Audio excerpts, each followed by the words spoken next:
शुरू करें।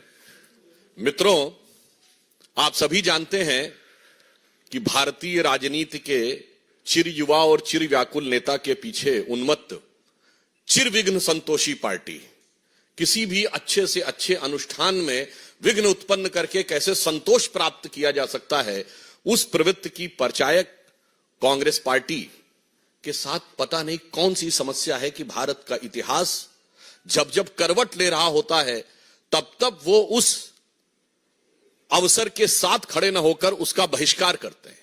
अभी हाल में आपने देखा, चंद महीने पहले की बात है, पिछले वर्ष की, नई संसद भवन के उद्घाटन का बहिष्कार किया। भाई, नई संसद भवन 150 वर्षों तक चलेगी, इसका भारतीय जनता पार्टी अथवा प्रधानमंत्री श्री नरेंद्र मोदी जी से तो कोई मतलब नहीं है।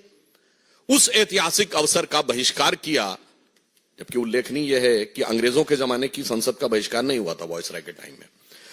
जीएसटी लागू हुआ, भारत के कर संरचना में, टैक्स स्ट्रक्चर में ऐतिहासिक पैराडाइम शिफ्ट हुआ, उसका बहिष्कार किया।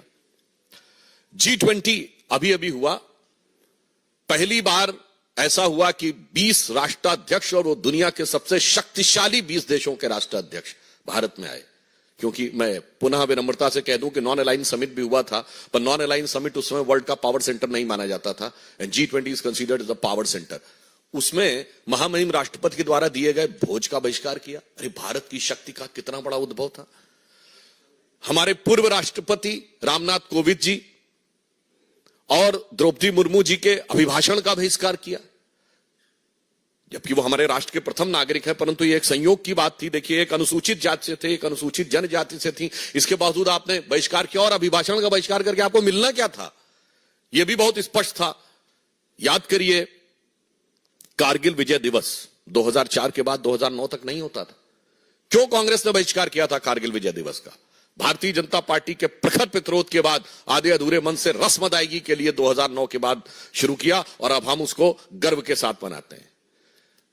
जब मई 1998 में पोखरण विस्फोट हुआ अटल बिहारी वाजपेयी जी की सरकार के नेतृत्व में, कांग्रेस ने 10 दिन तक बयान ही नहीं दिया, और फिर उसके बाद भी नकारात्मक प्रकार की प्रक्रियाएं, जबकि भारत ने पहली बार कहा था कि we have declared, now we have become the nuclear state. कितना बड़ा ऐतिहासिक परिवर्तन था, परंतु उसके भी ये विरोध में खड़े हो गए।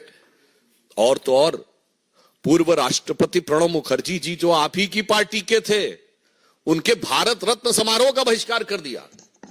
इसी बहिष्कार के चलते हुए जनता भी क्रमशः उनको सत्ता से बहिष्कृत करती चली जा रही है, परंतु उनकी बुद्धि परिष्कृत होने का नाम नहीं ले रही है। आज जब अयोध्या में श्री रामलला विराजमान की प्राण प्रतिष्ठा होने जा रही है, और उस समय एक बार पुनः कांग्रेस ने अपनी उसी प्रवृत्ति के अनुरूप, क्योंकि यह भारत के इतिहास का ऐतिहासिक पल है, यदि आजादी 800 साल की गुलामी के बाद हमें मिली थी 1947 में, यद्यपि कांग्रेसी कहते हैं 200 साल की गुलामी, हम कहते हैं 800 साल की गुलामी, तो ये 500 साल के संघर्ष के बाद भारत का वह स्वाभिमान उभर कर सामने आने जा रहा है, जिसके के लिए सरदार पटेल ने कहा था सोमनाथ मंदिर की प्राण प्रतिष्ठा के समय कि जब जब भारत स्वतंत्र हुआ था तो सोमनाथ की अट्टालिकाओं ने आकाश को छुआ था। और उस अवसर पर यहां एक बात और स्पष्ट करना चाहता हूं, कांग्रेस अपनी प्रवृत्ति के अनुरूप है। मैं आप लोगों के सुलभ संज्ञान के लिए कोट करना चाहता हूं कि जब सोमनाथ मंदिर की प्राण प्रतिष्ठा हो रही थी, तो जवाहरलाल नेहरू जी ने 24 अप्रैल 1951 को जाम साहब दिग्विजय सिंह, जो कि उस समय सौराष्ट्र के प्रमुख थे, यानी like technically the chief minister, और उन्होंने जब इनवाइट किया तो नेहरू जी ने क्या लिखा था मैं बताना चाहता हूं, इसलिए कि कांग्रेस उसी परंपरा में चली आ रही है। उन्होंने लिखा कि इस कठिन समय में समारोह के लिए मेरा दिल्ली से आना संभव नहीं है, पर आगे महत्वपूर्ण बात लिखी, इस समारोह के बारे में मैं अपने विचार साफ कर देना चाहता हूं। मैं इस पुनरुत्थानवाद से बहुत परेशान हूं। मेरे लिए बहुत कष्टकारक है कि मेरे राष्ट्रपति और मेरे कुछ मंत्री और राज प्रमुख के नाते आप, राज प्रमुख मतलब उस समय चीफ मिनिस्टर के नाते आप, सोमनाथ के इस समारोह से जुड़े हुए हैं, और मुझे लगता है कि मेरे देश की प्रकृति के अनुरूप नहीं है और इसके परिणाम अच्छे नहीं होंगे। ये 24 अप्रैल 1951, सोर्स है selected works of Jawaharlal Nehru, series 2, volume 16, part 1। बस वही तो परंपरा थी। उसके बाद इंदिरा जी के जमाने में गोरक्षक संतों पे गोलियां चली। इंदिरा जी के जमाने में 1976 में जब रूटीन खुदाई में राम मंदिर के खंभे निकल रहे थे तो वामपंथी इतिहासकारों के दबाव में रुकवा दिया गया। राजीव जी के जमाने में कार सेवकों की हत्या करने वालों का समर्थन हुआ। पीवी नरसिम्हा राव जी के जमाने में पता नहीं क्या क्या हुआ, वो आपको पता है। और सोनिया जी के जमाने में आते आते राम काल्पनिक होने का हलफनामा तक हो गया। यानी ये बहुत साफ है कि यह प्रवृत्ति जो आज कांग्रेस ने दिखाई है एक मौका था कि आज आप अपने को बदल कर दिखा सकते थे, परंतु आपने ऐसा नहीं किया। परंतु मैं एक और बात स्पष्ट करना चाहता हूं, यह नेहरू की कांग्रेस है, यह गांधी की कांग्रेस नहीं है। क्योंकि महात्मा गांधी का तो राजनीतिक दर्शन था राम राज्य। महात्मा गांधी का नित्य का भजन था रघुपति राघव राजा राम। महात्मा गांधी की समाधि पे लिखा हुआ है हे राम। और आज उस राम राज्य की प्राण प्रतिष्ठा का प्रारंभ हो रहा है, श्री गणेश हो रहा है, और आप उसके साथ नहीं खड़े हैं। इसका मतलब बहुत साफ है कि ये गांधी की कांग्रेस और नेहरू की कांग्रेस का अंतर भी अब बिल्कुल साफ हो गया है।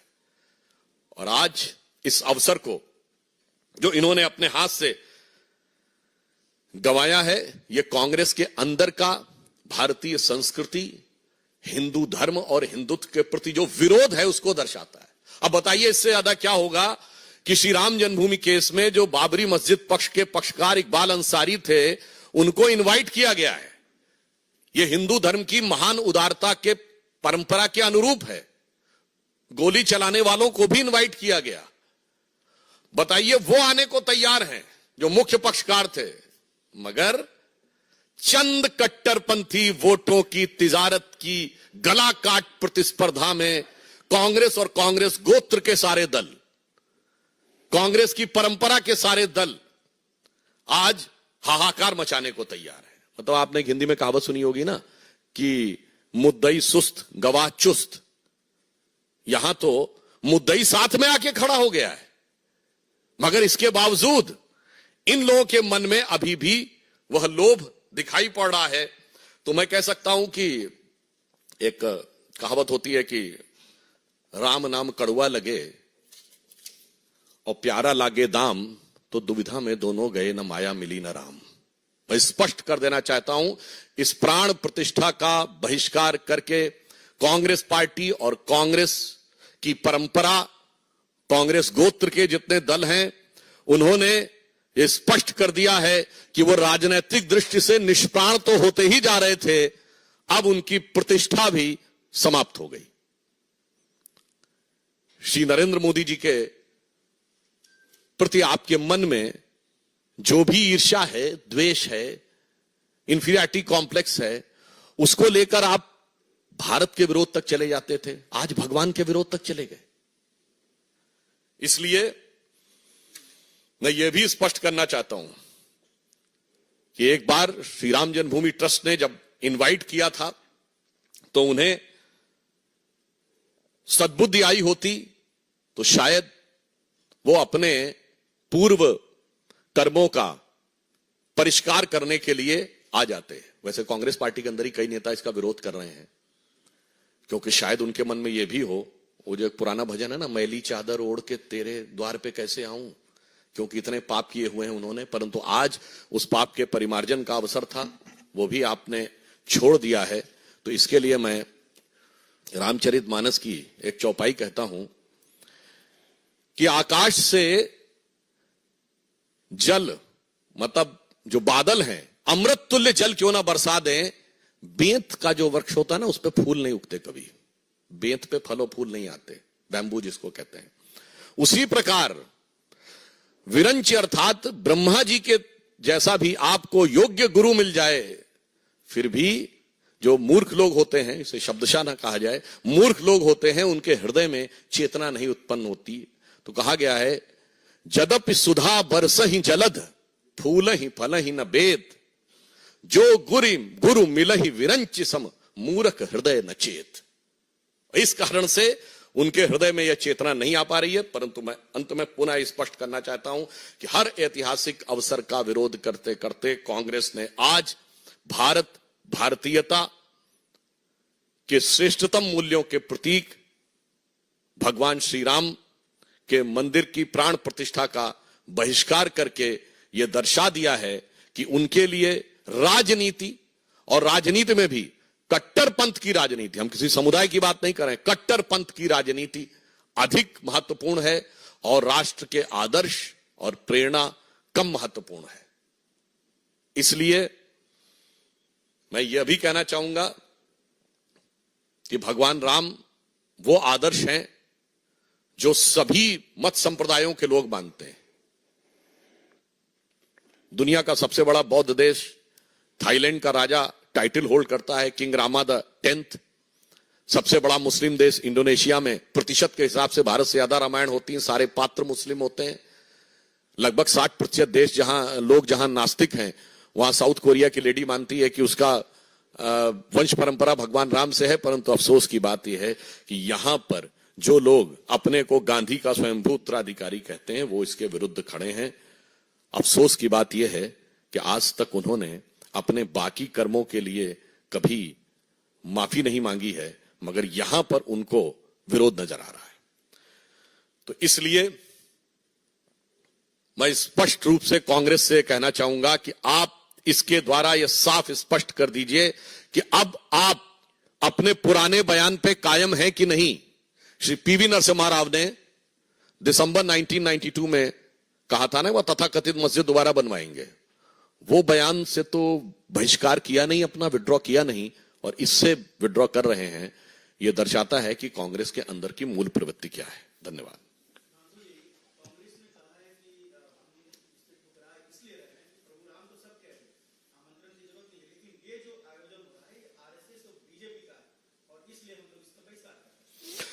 देखिए, यह आयोजन श्री राम जन्मभूमि ट्रस्ट के द्वारा हो रहा है, और भगवान के द्वार पर अपना पराया किसको नजर आता है?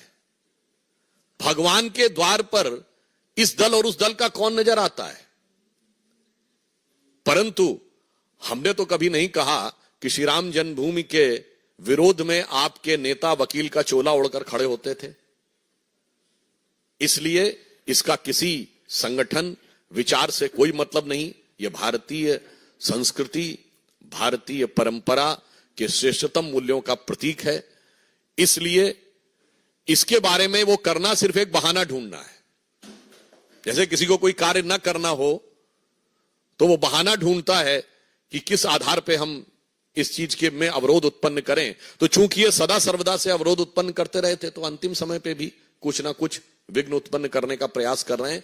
परंतु आप आश्वस्त रहिए, महान भारत की विकास यात्रा की प्राण प्रतिष्ठा मोदी जी के नेतृत्व में हो चुकी है, और अब भारत के सांस्कृतिक उत्थान और सांस्कृतिक गौरव की प्राण प्रतिष्ठा और सांस्कृतिक स्वाभिमान की प्राण प्रतिष्ठा श्री राम जन्मभूमि ट्रस्ट के द्वारा, इस कार्यक्रम के द्वारा हो रही है।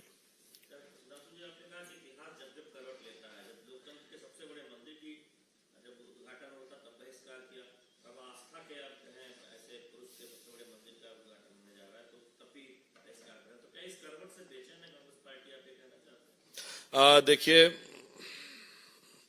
ऐसा है कि एक चौपाई है, सकल पदार्थ हैं जगमाही, कर्महीन नर पावत नहीं। तो सभी अच्छे अच्छे अवसर संसार में उपलब्ध हैं, परंतु कुछ लोग जो अपने कर्म से हीन होते हैं, उन्हें प्राप्त नहीं होता। इसलिए हर ऐतिहासिक अवसर पर भागीदार बनने से कांग्रेस वंचित रहती है और उसका विरोधी के रूप में खड़ी हो जाती है।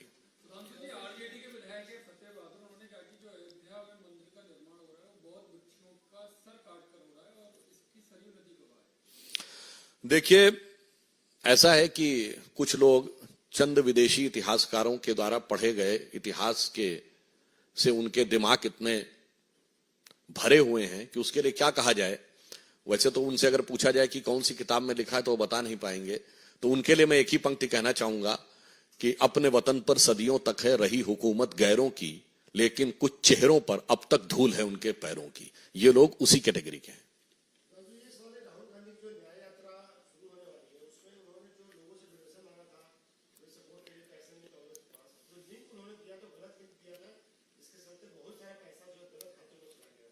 देखिए, यही तो प्रॉब्लम है।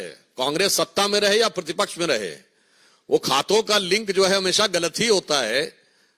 यहां से दिया जाता था, पता नहीं खाते विदेश में होते थे, वहां पहुंच जाता था। वो नेशनल हेराल्ड का दिया गया हो, कौन से खाते में पहुंच गया जाके। तो इसमें कोई आश्चर्यजनक बात नहीं है। ये तो इधर का माल उधर और उधर का माल इधर करने वाली कांग्रेस की पुरानी प्रवृत्ति के अनुरूप है।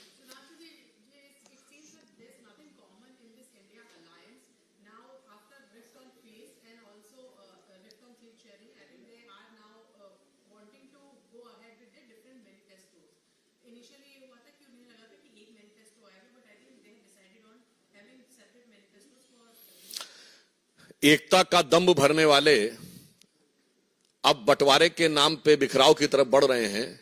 तो अब वो अलग अलग राह पे तो पहले भी अलग थे, तो शायद उनके दलों के लिए ये पंक्ति उचित लगती है कि आईने के 100 टुकड़े करके हमने देखे हैं, एक में भी तन्हा थे 100 में भी अकेले हैं।